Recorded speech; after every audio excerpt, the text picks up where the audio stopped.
Good evening. My name is Margaret Liu. I'm the 33rd District PTA Financial Reviewer. Welcome to our Basic Financial Workshop. We're so glad that you have joined us.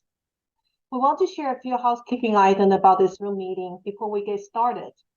We're asking all participants to please mute yourselves during the presentation. Please ask questions in the chat section and we'll review them and answer any question during and after the presentations. We'll be sharing video segments covering the basic portion of the PowerPoint that we share with you. The other part of the PowerPoint will serve as a reference when you're ready for more PTA finance information. After each video segment, we'll have some polls and other activity, and we'll answer as many of the submitted questions as possible. We'll have recorded training about budgets, financial reviews, and tax filing posts on our YouTube channel. Our training team today is Donna Holland, 33rd District PTA Treasurer, Rita Rivera, 33rd District PTA Financial Secretary, Lisa Umatsu, 33rd District PTA Tax and Governmental Filing Consultant, and myself, Margaret Liu, 33rd District PTA Financial Reviewer. We're going to show you a pre-recorded video on deposits. The information can be found on the presentation slides 17 to 21, so you can follow along. Handling of receipts. Here's a sample cash verification form from the California State PTA Toolkit. This form is used for any funds collected by your PTA. Some of you might have variations of this form, but to highlight some of the features, here there's a place for the counters to sign, and at least 2 PTA members, one of whom should be an officer or chairman, must count the money received, and people counting money shouldn't be related by blood, marriage, or reside in the same household.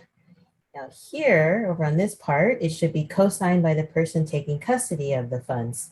So some PTAs have a financial secretary who might do this. Others who don't have a financial secretary could have the treasurer sign this part. The auditor should not be any one of these signatures. They should not be counting the money because they'll be looking over the books and examining your organization's records at the end of the audit period.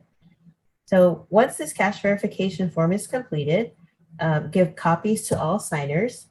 Sometimes a photocopy machine may not readily be available, so taking a picture with your phone is documentation as well, so that works. Additionally, if the deposit is for membership, the memberships must be reconciled. So here, there's a separate area on the form to indicate the number of memberships collected, and the amount in donations received. So this total here, the grand total, should add up to the grand total of the cash verification form here in this section, grand total. So please always remember to use the cash verification forms. This is how we verify money received by having at least 2 counters and their signatures, and follow the chain of custody of money. So the chain of custody of money, meaning from the time that the money is received and counted and taken to the bank for deposit. So when counting the money, you might also want to consider putting information such as the student's name in the memo of the check, so that if there's a problem with the check, like as if it were to bounce, for example, you have a way to trace or contact the check maker. So coordinating with the event chair or the folks filling out this form would be a good idea so that they could include that information on the checks as well.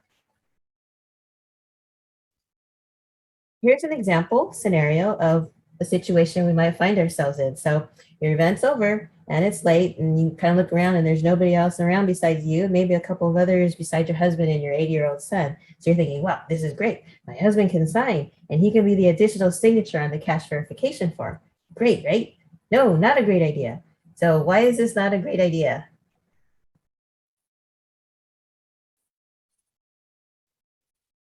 So when counting the money, we want to always plan ahead. As mentioned previously, at least 2 PTA members, one of whom should be an officer or a chairman, must count the monies received. The people counting the money shall not be related by blood, marriage, or reside in the same household. If the money can't be deposited immediately or like a night drop isn't available, plan ahead for the safekeeping of your money with the school principal to use the school safe until you're able to deposit in the bank. Never take the money home. Be sure to complete the cash verification form, document the amount being deposited or being left in the school safe, and to have 2 signatures on the form. If you decide to do a night drop at the bank, depending on your community, you might be able to request law enforcement escort. So this slide here is about electronic check deposits. If your bank offers mobile or online banking, you can make such deposits if your deposits are comprised solely of checks. Keep in mind that you'll still need a deposit receipt, whether in the form of email, text message, or mailed paper copy for documentation of the deposit. Be sure to attach that receipt or scanned image or photo to the cash verification form. Also, your bank might have a policy on the maximum number of electronic deposits, so be sure to check with them because you could be assessed fees. And only check signers on the bank account should have access to that electronic deposit feature. So consider ahead of time which of these check signers should have access or will have access to this feature. Making deposits, other information. There should be no commingling of funds. For example, your PTA should not deposit funds into other organization accounts, such as the schools or the school district's account. And also do not deposit funds into a personal account. Be sure to prepare deposit slips in duplicate or make a copy.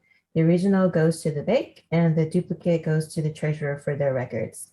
Mark checks for deposit only with the PTA account number. And what do you do if you get a non-sufficient funds check?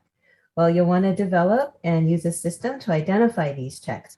So the system could actually include what we discussed previously regarding adding more information such as student names to the check memo line. Okay, so we do have a question in the chat. Are we able to have a Venmo or Zelle account linked to the bank for payment at fundraisers and other events? First off, I'm going to say Venmo is a no-no. So because it's a person-to-person application, then PTA is not allowed to use that. It kind of makes it tricky, especially because any transactions are not covered by FDIC coverage.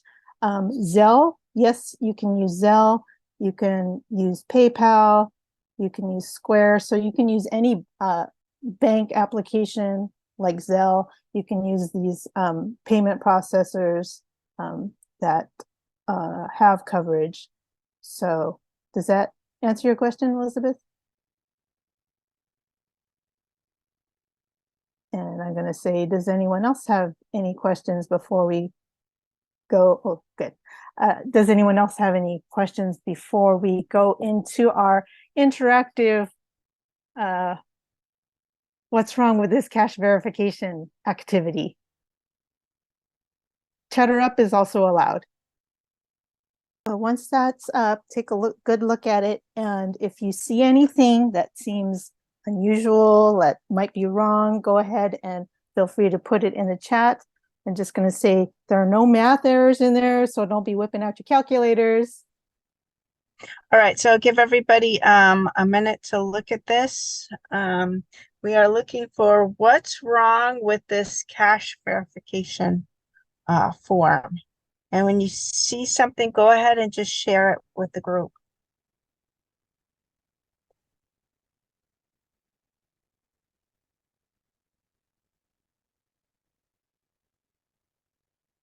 Okay, so we have someone pointing out that the cash portion is not itemized by the types of bills. Good. Okay, good one. Okay.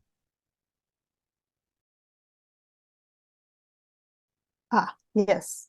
People are noticing that there's only one signature on that left portion and there are 2 signatures needed. Good. Yes. Yes, very good. Very good, guys. Okay, so this second signature is missing. We got the currency here. Let's see. Do you notice anything else?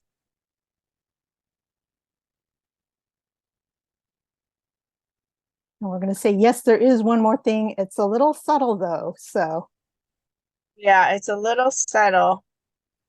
The hint is around the dates. Ah, there we go. Yes, someone noticed that Okay. there's a large gap Did we get it? between the dates. You want to point that out, Donna? Okay, yeah, right here. You see where this date is here, where we started the cash verification form, September 1st. And then if you look at the dates down here, when the signatures were done, it was September 22nd. So that's actually too long. You want to get those dates a little bit closer. I know everybody gets busy, but it's too long between actually collecting the money and making the deposit. That's the concern. Okay, I think everybody got everything. So let's go to the next thing. The poll. stop So let me sharing? stop Yeah. sharing. Yeah, and then I'll share the poll.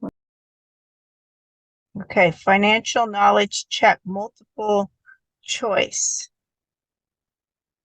Which one of the following is true?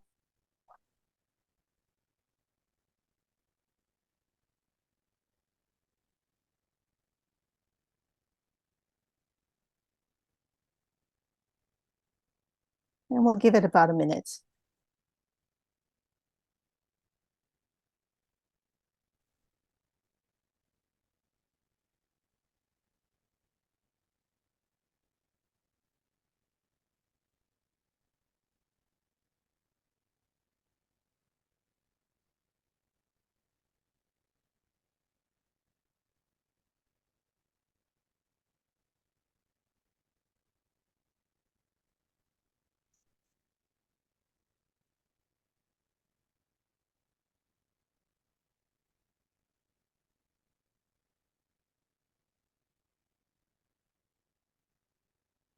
Okay, just a Okay. few more seconds and I'm gonna go ahead and end the poll and I'm gonna share the results. Okay, Let's see, there should be at least 3 signatures on each cash verification form. And you saw that on the last example that there was 2 signers and then the 3rd signature. So that one was true. And let's see, financial reviewer can count the money. That's not true. The financial reviewer should not be handling the money at all. If the student council has a fundraiser, PTA can collect and deposit the funds raised and then issue a check. That's not true. So you guys did good on that one. And PTAs are not allowed to have petty cash funds, and that is true, that we're not allowed to have petty cash funds. So everybody did a great job on the pool. so does All right. anyone have any questions about Questions? those before we move on, or about anything related to deposits and receipts?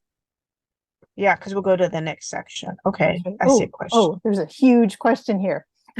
Okay. For a multi-event day that includes membership, donations, and uniform sales, do you recommend a separate cash verification form for each separate day? I'm getting a little confused here. Also, do you recommend a separate cash verification form for each type of sales? Okay.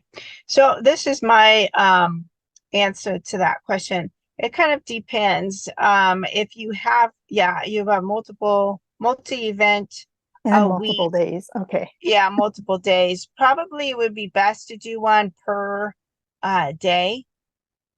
Just depending on how much funds you are collecting, because then you can keep it all onto one day per form, and then it might be easier to manage that instead of waiting the whole week and putting too much information on one form. So that's my recommendation. And then as far as the different types of money streams, it's probably also a good idea to keep memberships and uniform sales and that kind of thing, any fundraiser stuff, whatever, separate, just so each trail, each type of money stream has its own paper trail.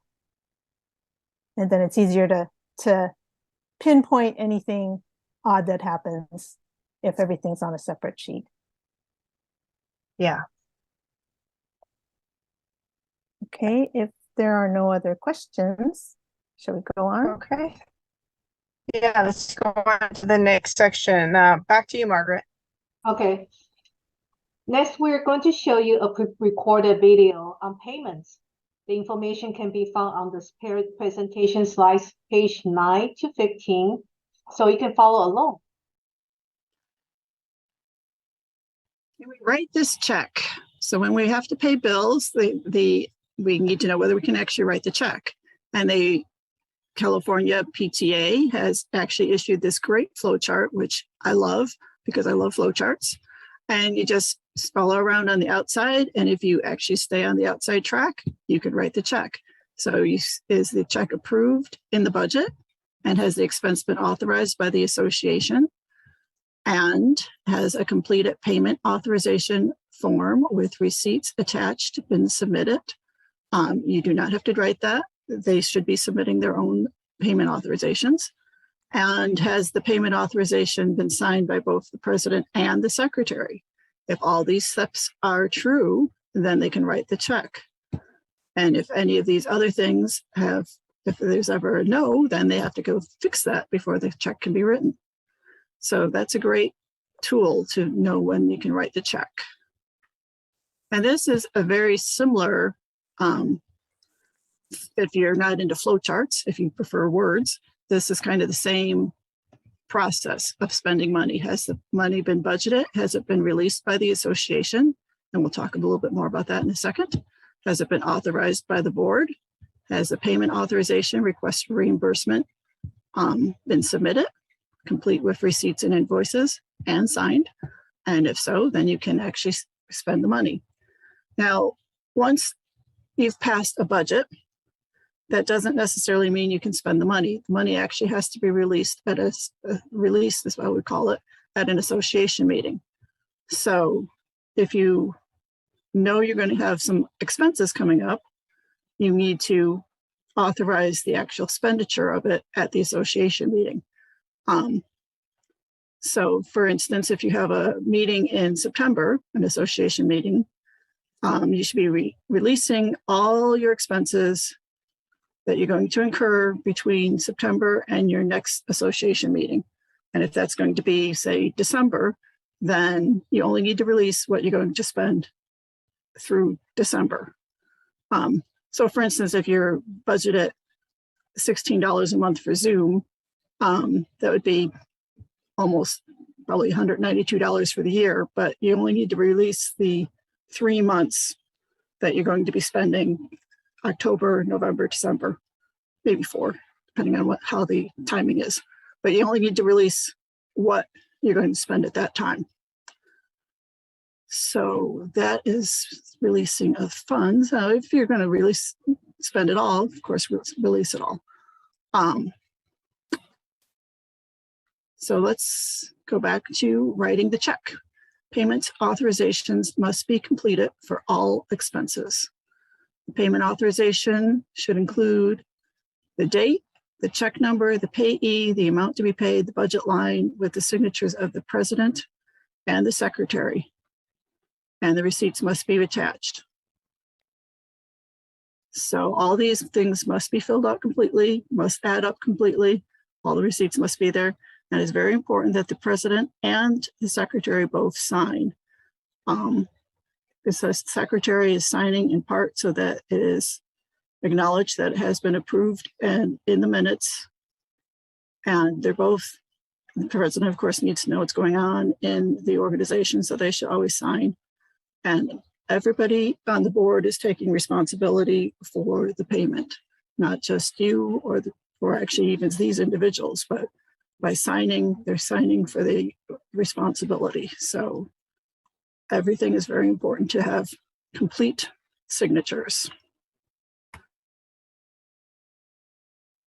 When you write the check, you need to have 2 signatures. Usually you check your bylaws to see who can be a check signer. You should never sign a blank check. I know that people busy and working, sometimes you're going to have an expense, but you don't know exactly what it is. So you are tempted to have somebody sign a check so that you can just pay the bill, but it should never be signed a blank check because you don't know what is going to actually be written on that check. So, so that's a big never do. And never paying cash. This could be very tempting to do too if like you're working a snack bar and someone comes in with a bunch of receipts that they bought the spam or whatever for whatever you're selling. And hey, can I just get reimbursed right now? Because you got all the cash from the day's sales. And that is nothing, you should never do that. You need to keep your expenses clear and have a paper trail so that you know exactly how much that snack bar costs to run. And it's just, and just keep everything recorded properly. And you should always use a permanent ink pen, such as a Uniball, so that to guard against fraud. And some of these other procedures also guard against fraud because there's been issues where people have gotten a spam email that looks real. And if you go through all these procedures and actually have everybody sign and double check everything, they'll say, hey, no, I didn't actually send that email to you. So that's another reason why you want to make sure everything is properly signed and reviewed by multiple people. So on this slide, we have an example of what should not be done. At a quick glance, perhaps you can't tell what's wrong. But what you should not do is write a check to yourself, basically, and sign and have yourself sign it. There usually in your bylaws, there should be 3 check signers. So if I need a reimbursement for something I've bought, I would have the other 2 people sign it. Not me, Madam President, and my friend Andy. So that's what we should, so that's a rule that we try to follow in PTA is to never sign our own checks.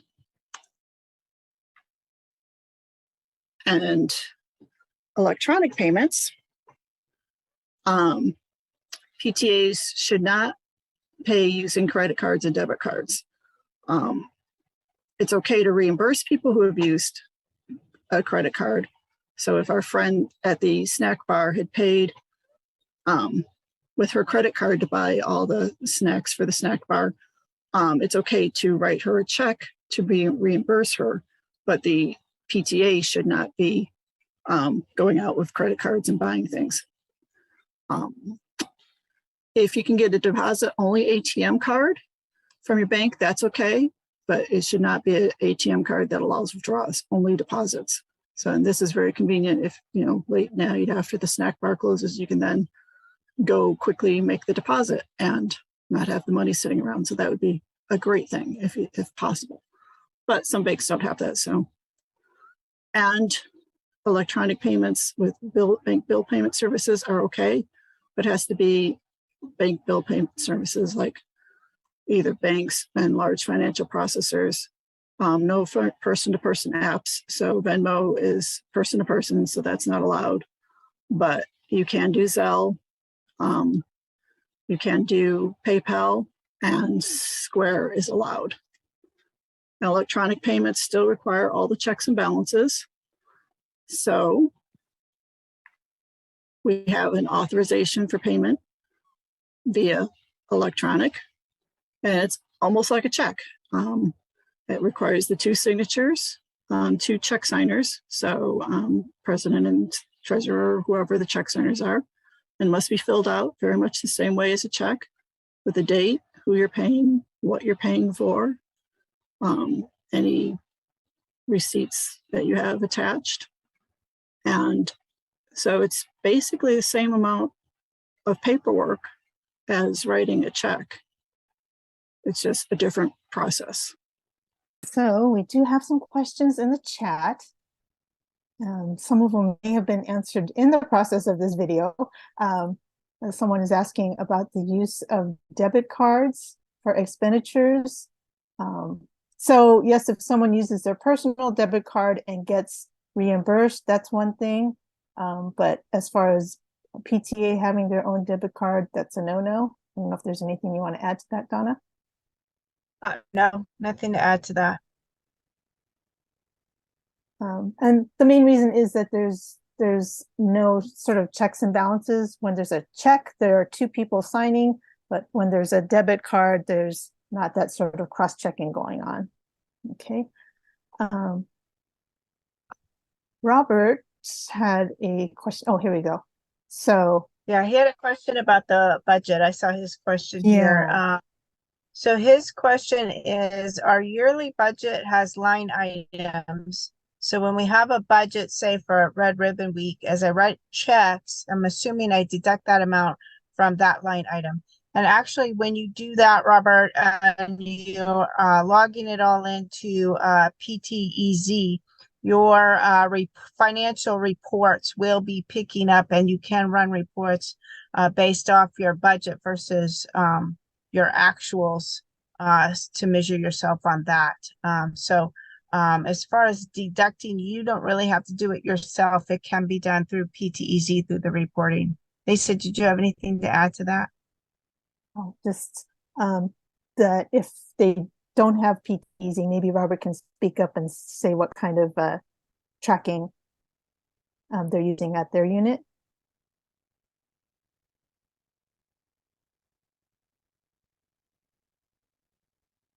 Oh, he said thank you. So I think we're good.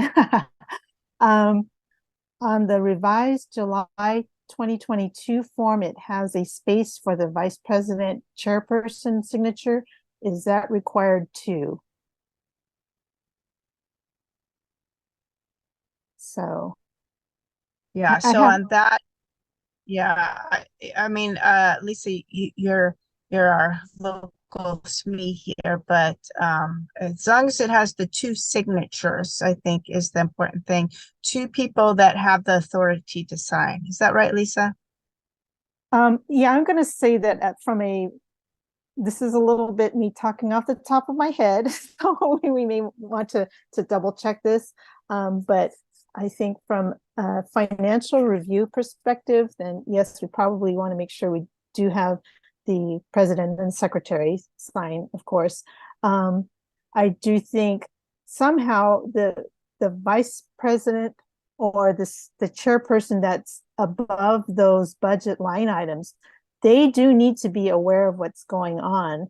So I guess I would kind of play it by ear depending on your unit. Is like, oh, if you're having good communication and your chairperson for the event or your vice president is not going to be surprised by this particular expense, then maybe it's not required. But then I think there needs to be some kind of communication. So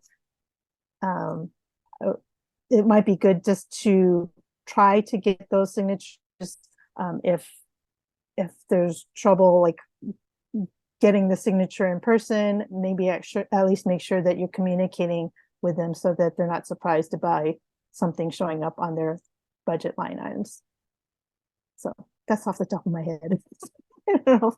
Yeah, okay. And we can have follow-up questions. There is a question, do we have to use the updated forms that are provided on CAPTA? And the updated forms on CAPTA are best if you can use those, the updated ones. But I know some people get in the habit of using an older version. But the more you can use the updated ones, I think the better off you are. Okay, and then I do have one question that came directly to me. It says, can you explain how we can use Zelle for our unit? Would it be assigned from someone or create a Zelle account for the unit? Do you want me to take this one, Donna? Yeah, Or- so with the Zelle is you have to have it tied to your PTA checking account, and then you use the electronic transfer form to document that and put that into PTEZ. But you can use Zelle, but it has to come from your PTA checking account. Does that answer the question? I hope so. I just want to throw in that I think Zelle for personal use is available through a lot more banks than Zelle for business use. So if your PTA's got Bank of America, I think Wells Fargo, I think Chase, then you're in luck. But not all banks have Zelle that they can set up for business accounts. But that's what you need to do if your PTA is going to use Zelle. Okay, and then we have one more question. What is the difference between a request for advance payment form and the request for reimbursement form?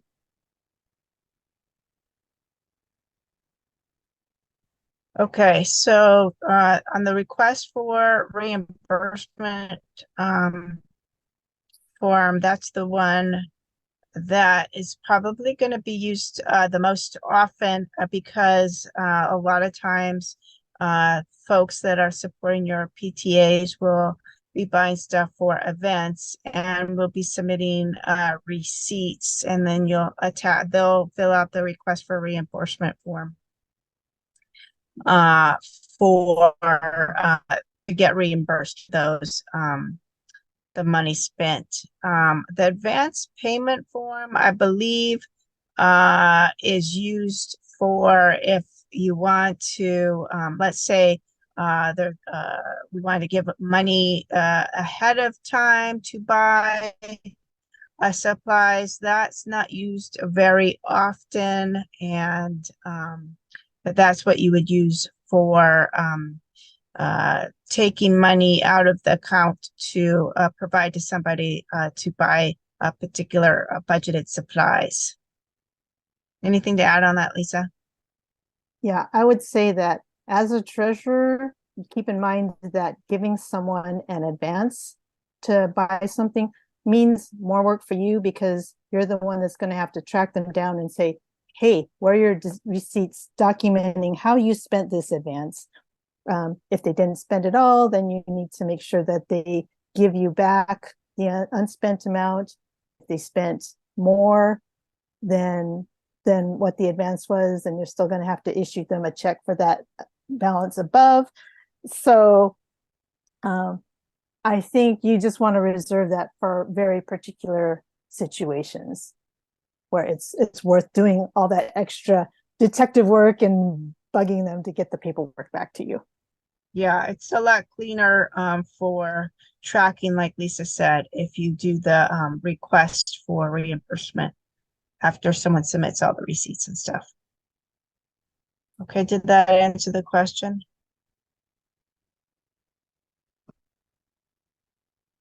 Okay, she Are says, there other yes, it did. questions? Okay, Yes. I'm Okay. going to go ahead and kick off the next poll, and then Okay. if anyone has any more questions about expenses, then Yeah, keep typing feel them in free the to- chat. Yeah. Oops. We won't let any question go unanswered, but we'll keep moving along. Go ahead with the poll, Lisa. Here we go. Okay. Financial scenarios, it's yes and no question. And it's kind of long, so you may need to scroll down. There's 3 questions, so make sure you there's scroll 3. down. Okay. Yeah. Okay, we can see them all 3 are there. So answer yes or no to all 3.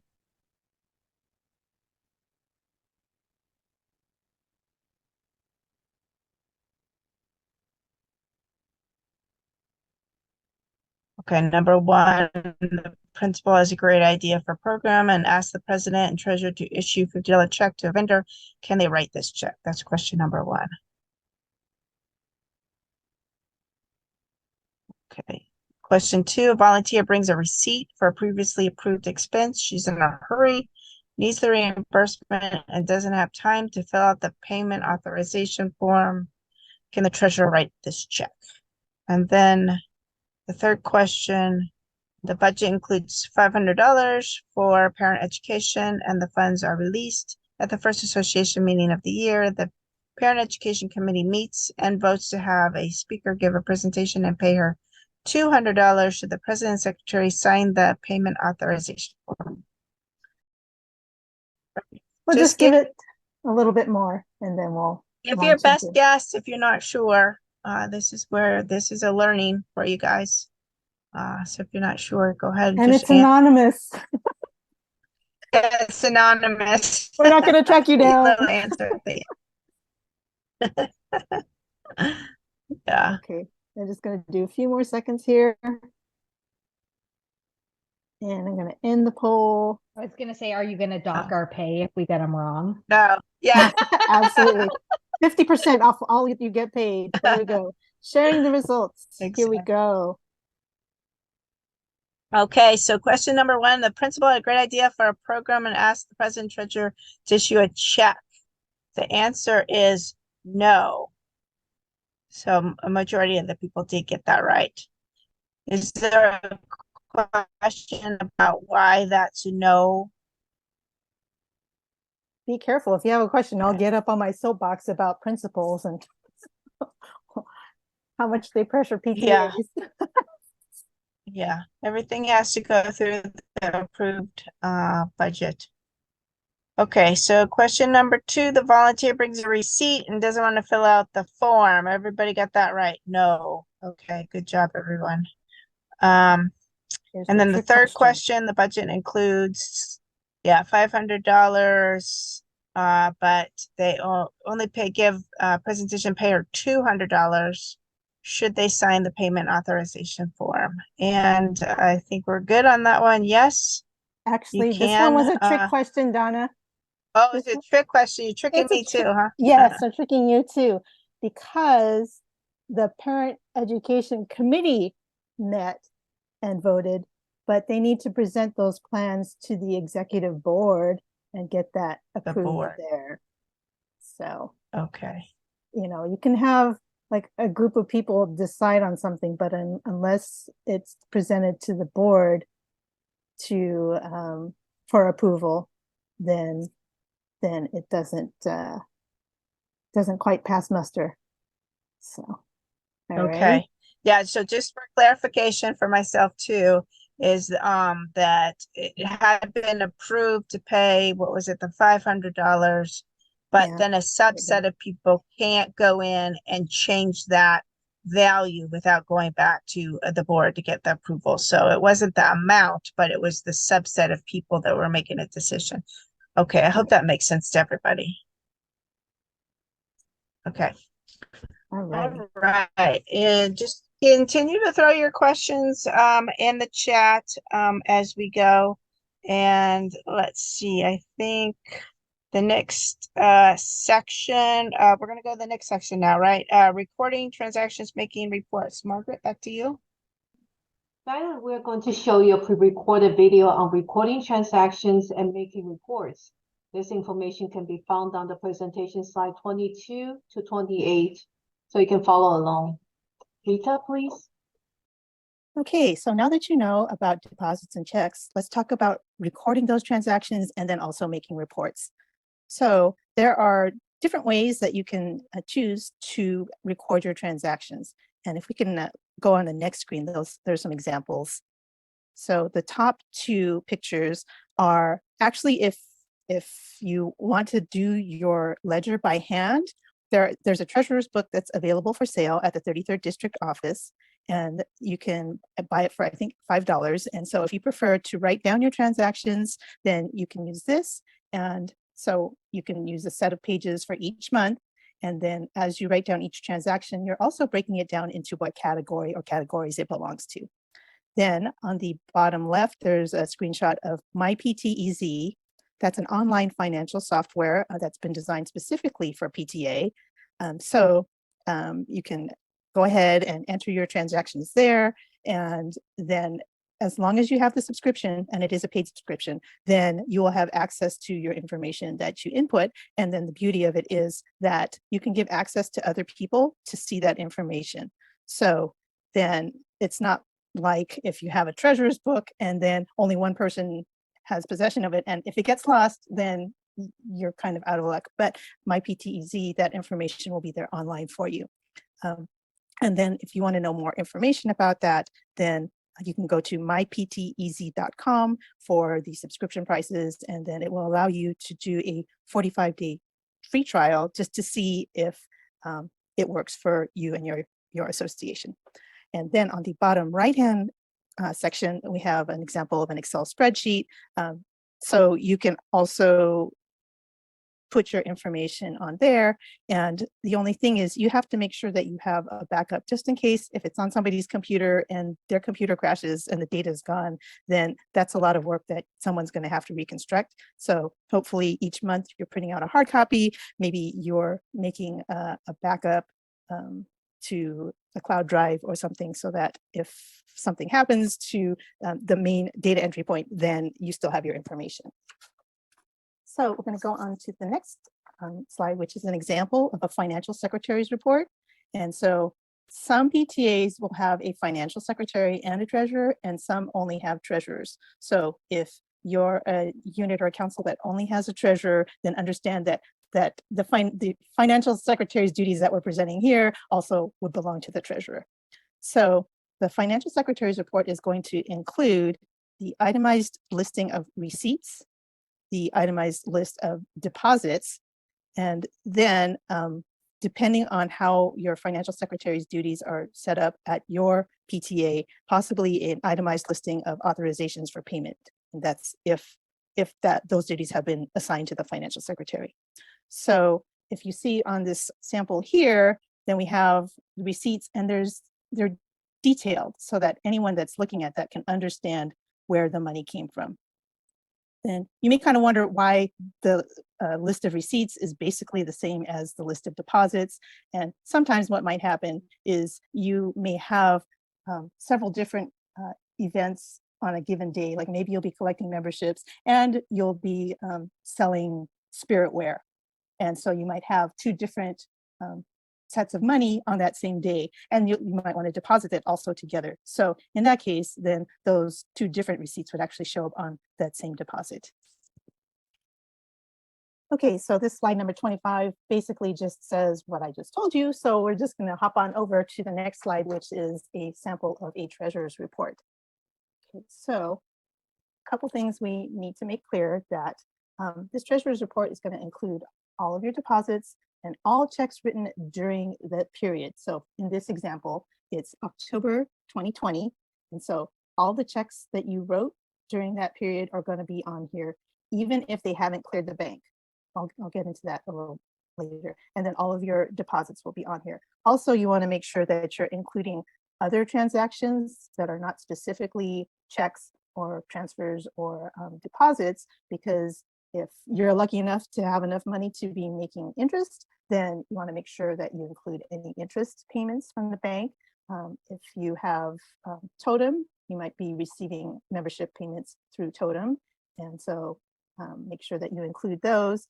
If you have any bank charges, sometimes your bank will charge you a monthly service fee, or perhaps someone bounced a check to you, and so you incur a fee that way. Those are things you're not going to know about through your check paperwork or your deposit paperwork. So that's something where you need to make sure you're looking at your bank statement to catch all of those types of transactions. So when I was talking about make sure you include all the checks that you wrote during the time period, I've seen a lot of treasurer's reports where basically people are just copying the stuff that shows up on that bank statement, and that's not what you want to do.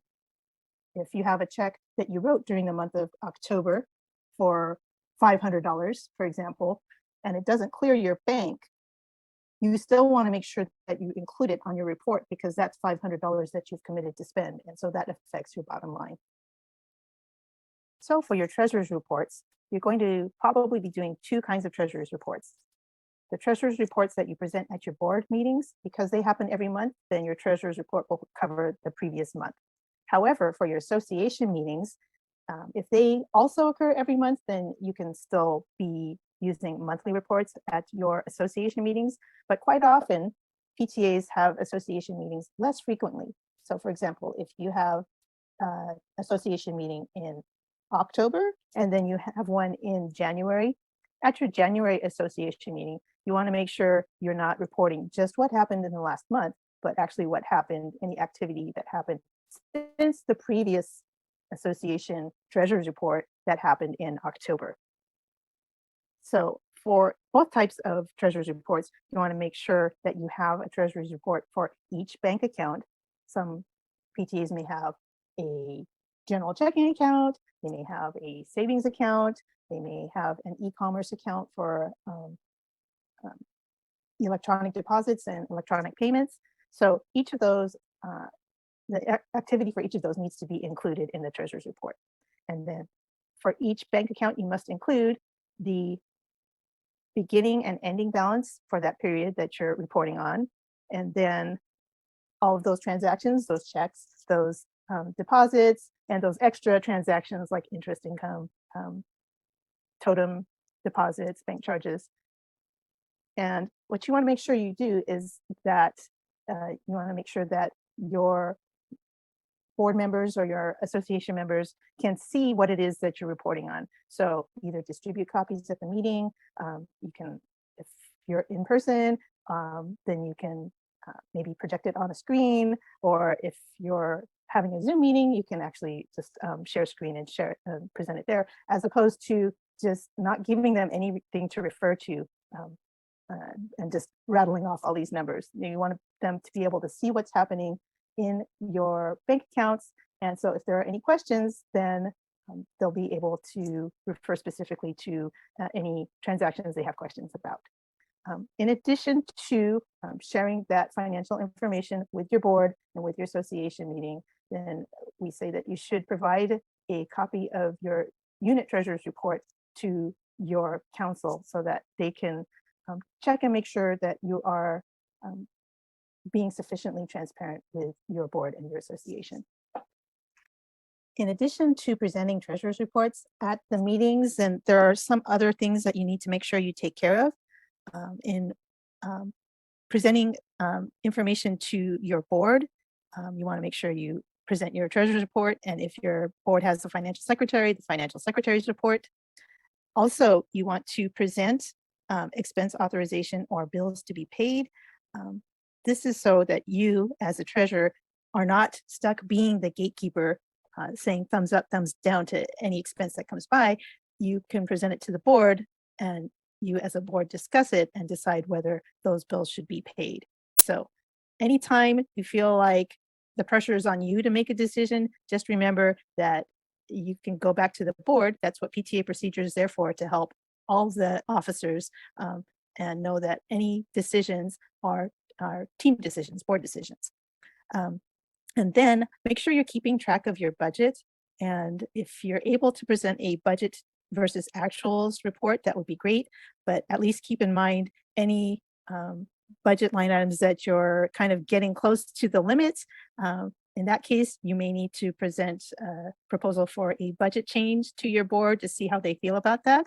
And is it a thing of, yes, we should increase this budget line item, or, oh, we should just stop spending those kinds of expenses.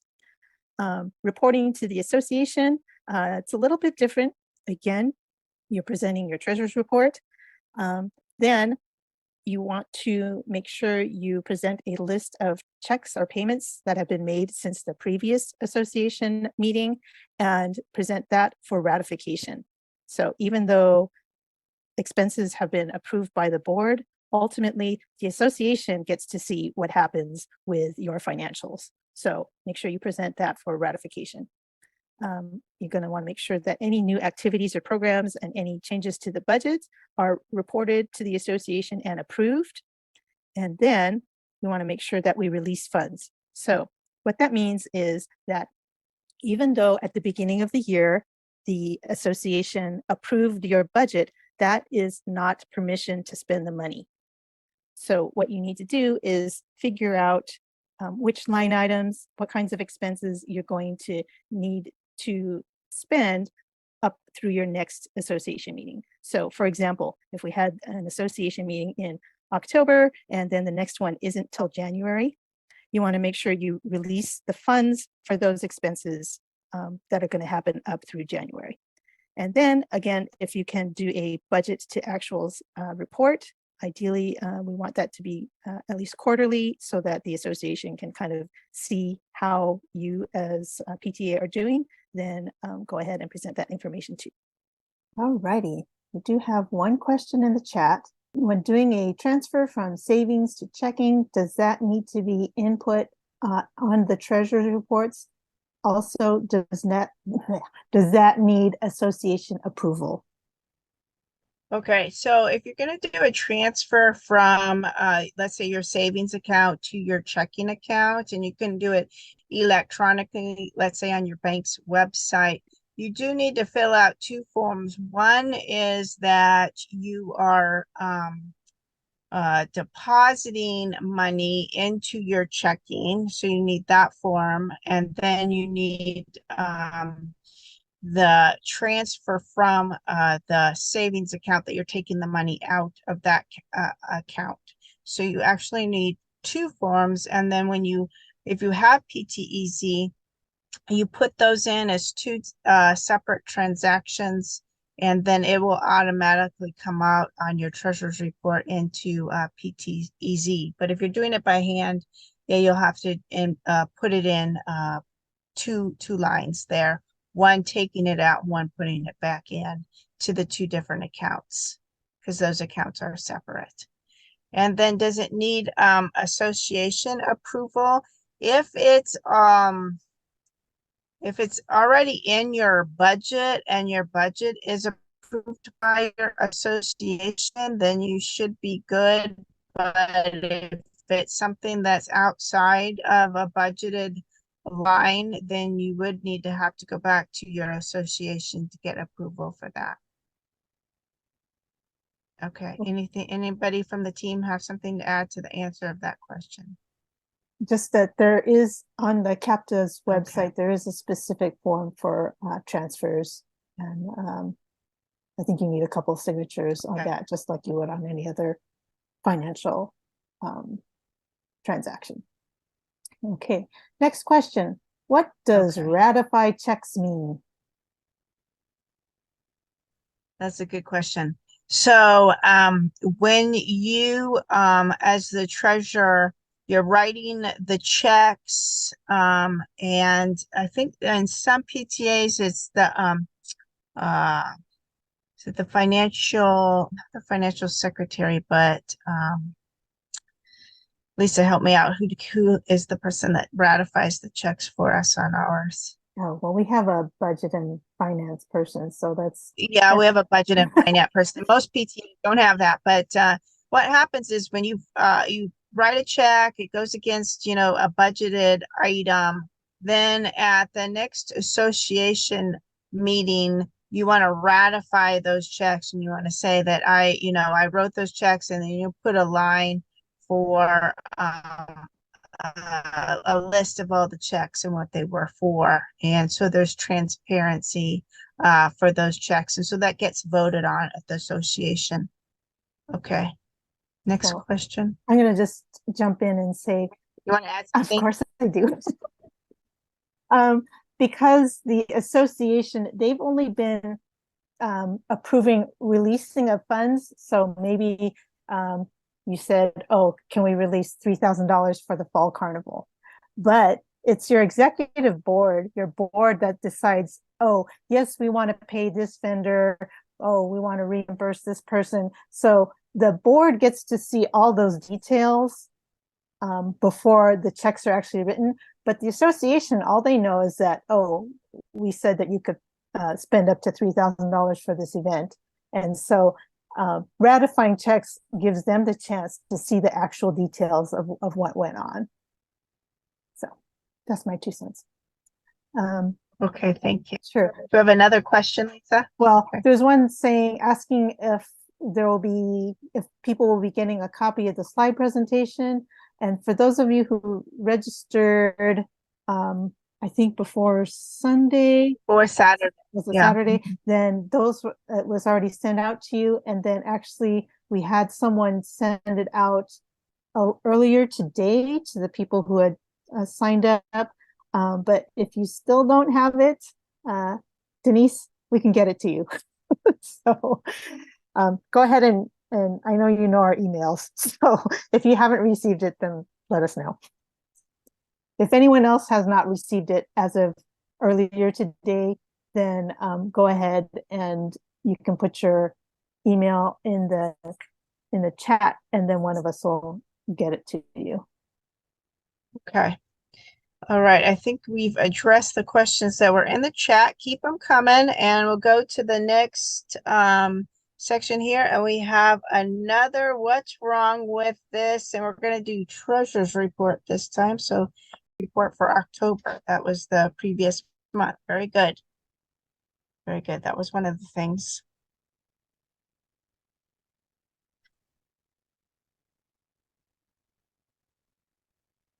Okay. I see another one. Tracy Falls didn't get the slides. Lisa, can you add her to your list, please? Sure thing.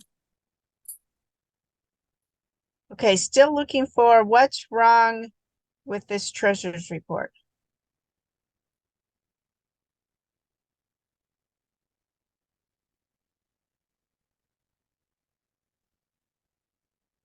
Positive funds number 123, that does not belong to the unit. That's the forwarded portion, or the portion that's supposed to be forwarded for membership dues. So maybe we can explain about that. Why there's some up top. Point with the cursor here. So what we're talking about is this is accurate, and then down below this part gets passed through. It's not belonging to the unit, it goes to the council. So that's this amount of money here. Was it $52? Actually, I think she's looking at the last thing right above expenses. I mean, it's the same Oh, amount. right here, right Yeah, here. yeah, right. yeah. 50. Yeah. Sorry. Yep. Okay, let's see. So that was that one. Lisa, I'm not seeing the Okay, chat. so someone pointed out missing details for October 16th, money collected for what? Excellent. Yeah. No Excellent. description. That's very good. That was one of the problems with this treasurer's report. Okay. And then, And then oh yeah, 20 someone else had that same thing, except they Same thing. referred to it as transaction 124. So yes. So I'm gonna give a big hint and say, yeah, you guys are on the right track as far as looking at the description. Yeah.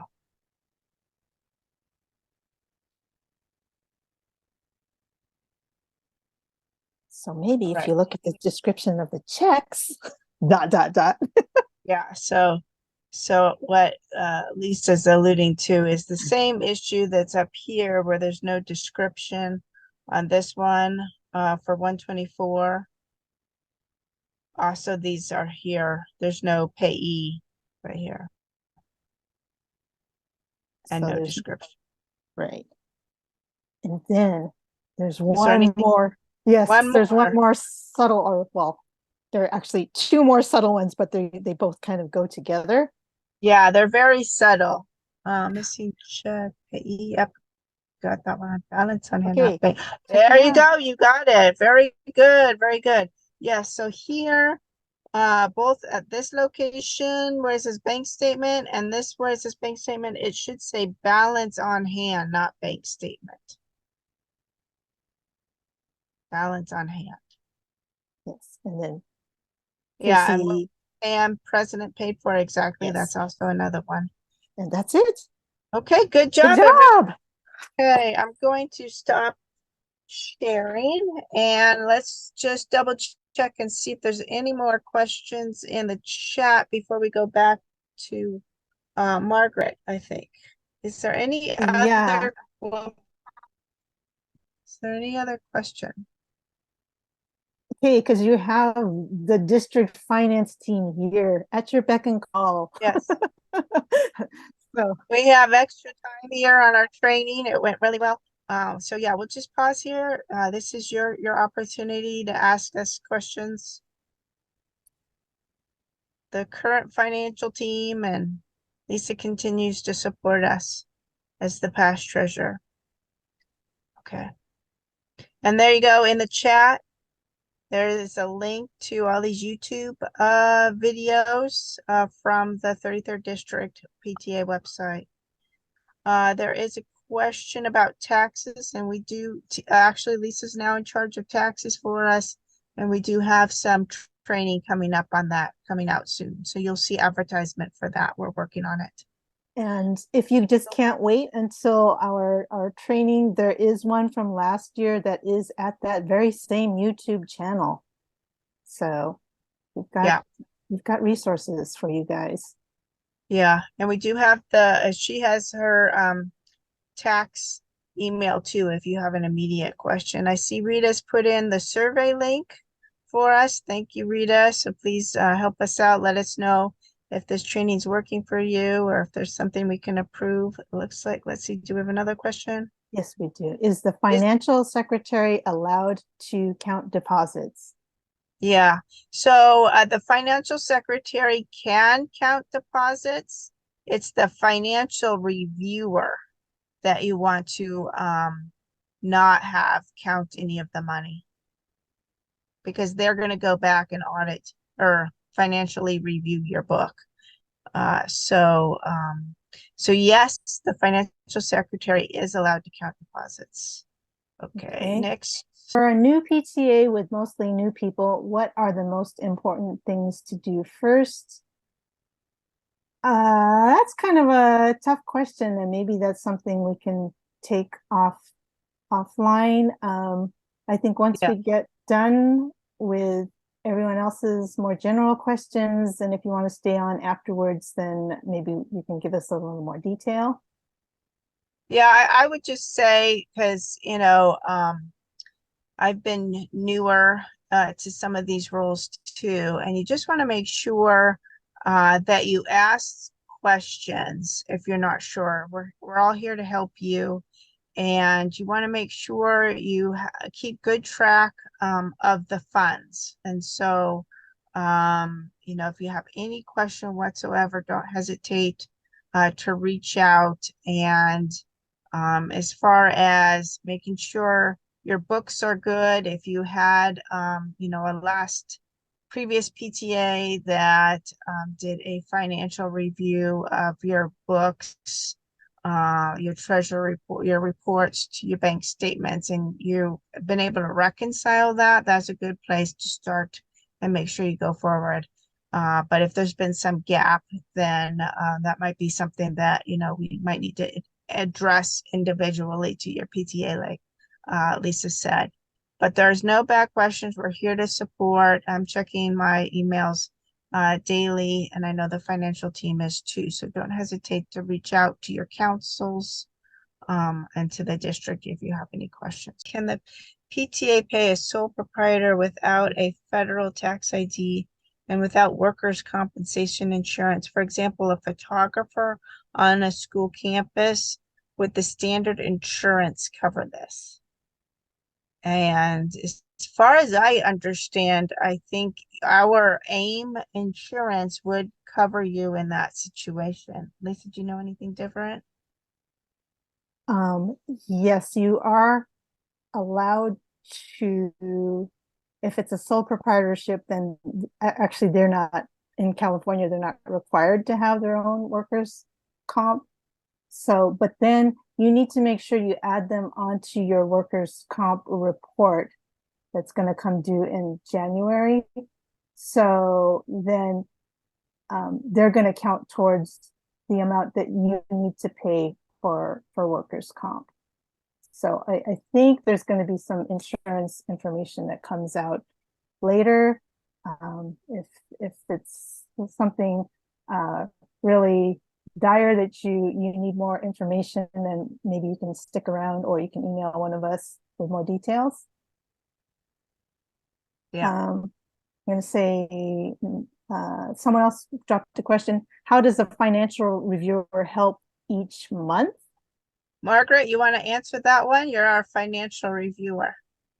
Sure. So basically, it's not required to do, you know, review every month, but it would be a good practice that you can send out your treasurer a list of the things that you're going to review at the end of the 6 months, which including the bank statement, you know, the treasury report, financial secretary report, the bank reconciliation reports, and also the the payment authorization form to make sure everything is signed properly.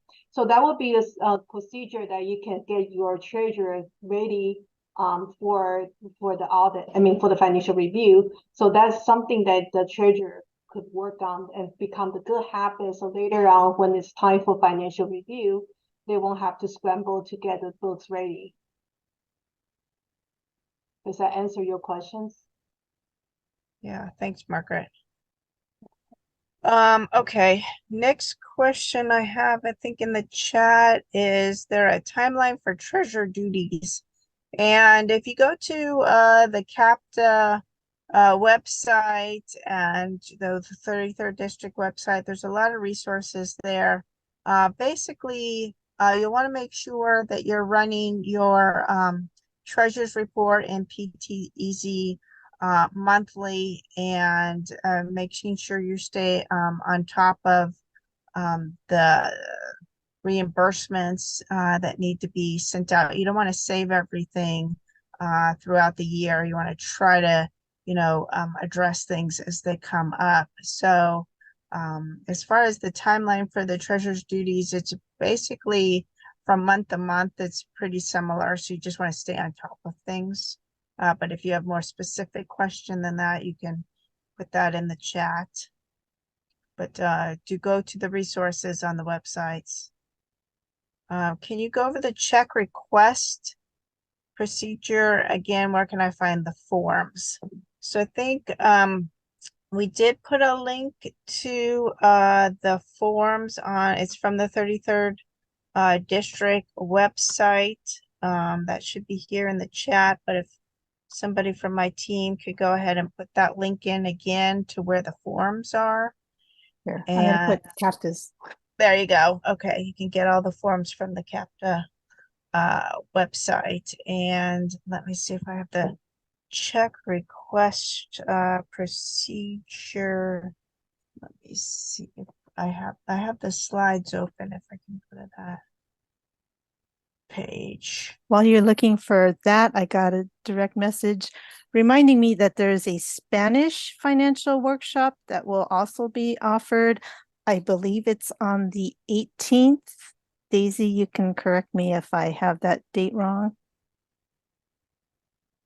And No, if you can you tell are the correct. time, what time is it? I will tell you. It is from 4:30 to 5:30. Okay, great. Thank you.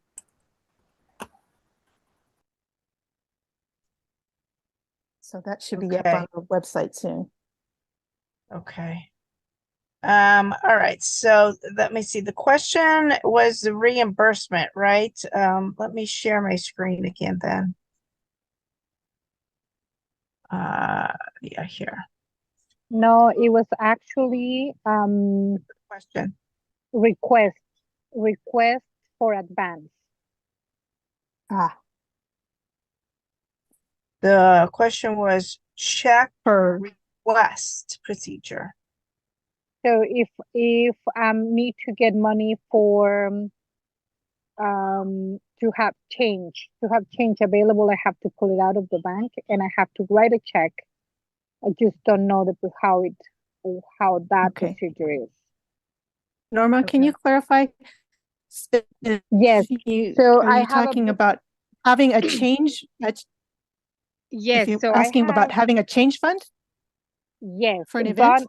for an event. So we're running the book fair this week, and I need to have my financial secretary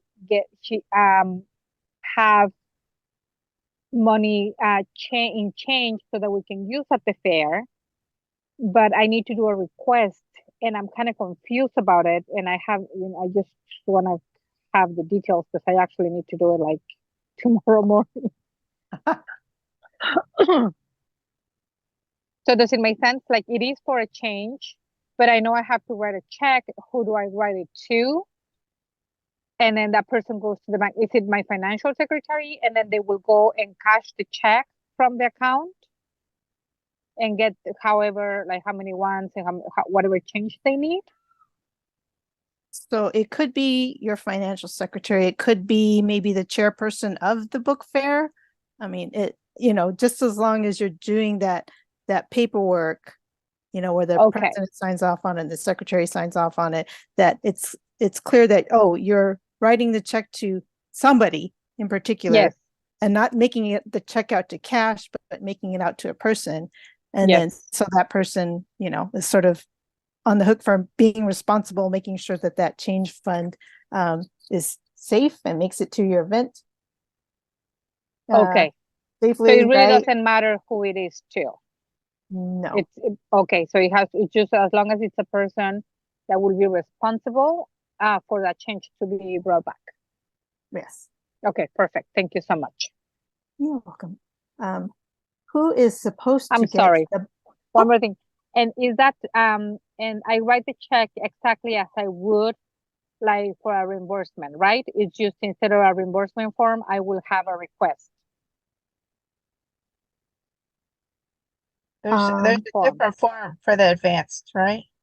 Yes. Yeah. But I would have to write like the check is written the same way. When I do it in my PTEC, when I log it in or when I put it into my account, I'm used to doing just like reimbursements. Like, okay, so this was for this category, this was spent for this, instead of this is being advanced for the book fair. Oh, I think You see what I mean? yeah, I think either form is fine. I think in the past, I think I've actually used the standard payment authorization reimbursement request form. Just so long as you have that paper trail. and it's Okay, got so it the doesn't proper really matter. approvals. Yeah. Okay, Yeah. perfect. Thank you. Thank you again. Okay, did that answer all the questions on the cash? Okay. So, yeah. Lisa, how are we doing in the chat? Do we have more questions or we should we have go to Mark? one. We have one that says, who is supposed to get the bank statements each month? Okay, That's a good one. that's a good one.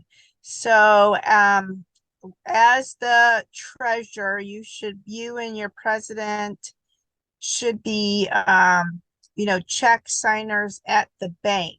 And so the bank should be sending you, the treasurer, the bank statements. And if they're online and you can download them, you should have access to that as the treasurer.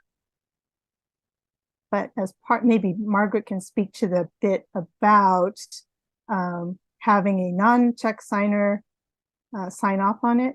Can you speak to that? Yes, definitely the president and the treasurer can get the bank statement, but they cannot open the check signer cannot open the bank statement. Only the non-check signers can do that. So I mean, it's good that treasurer have access to electronic version of it, but the actual hard copy of the bank statement will have to be opened by non-check signer. And I'll also recommend them to sign before they open it, sign on the envelope to make sure that whoever is the one that opened the bank statement. So that's just evidence of the non-bank signer that opened the bank statement. So usually it will be like the recording secretary, could be the one that doing. You can designate as one person at the board to do it, for the bank for that purpose. I have a question. Yes. Okay. Why is it that you want a non-signer to open the bank statement and Yeah. not the treasurer or the president per se? Yes, that's a very good question because there's a conflict of interest. If it's a person who's a bank signer, and then they opened up,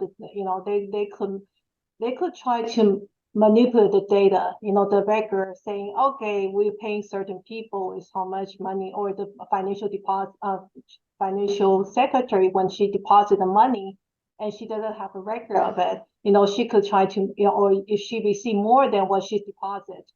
So then that's why it was the reason, you don't want people who handle the money to be able to open the bank statement. Does that make sense to you? Yeah, it does. It's just I've never heard of that before. I mean, this is new to me. Right. Mhm. And I think it's one of the insurance requirements. Oh, I could be putting that on them, but I think that one of the insurance requirements, in addition to having regular financial reviews, is that you have a non-check signer open the statements. okay, thank you. Sure. Okay. Lisa, are there any other questions in the chat? Let's see. So we're wondering whether we should save the envelope that's signed with the statement. Yes. And Margaret's nodding, so. You should definitely take that as a record keeping, yes. With let me ask a follow-up on that. With that, would you like to attach, because the bank statement stays in the binder with the treasurer's report, right? With the treasurer. Would you like the signed envelope attached to the bank statement? So when the auditor checks, we'll be able to check for that. Yes. Usually that's the case. You staple the statement together with the envelope. So when the auditor or the financial reviewer got the book, then he or she could see that, you know, the bank statement was opened by non-check signer and then with a signature on it. Okay. Or if you don't want to sign on the envelope, you could actually sign on each page of the bank statement, you know, just whichever way is easy. Oh, okay. All right. Okay. And the auditor should be checking for that, right? Yes. Okay. Okay. Also, So I asked I'm sorry, whenever you're done.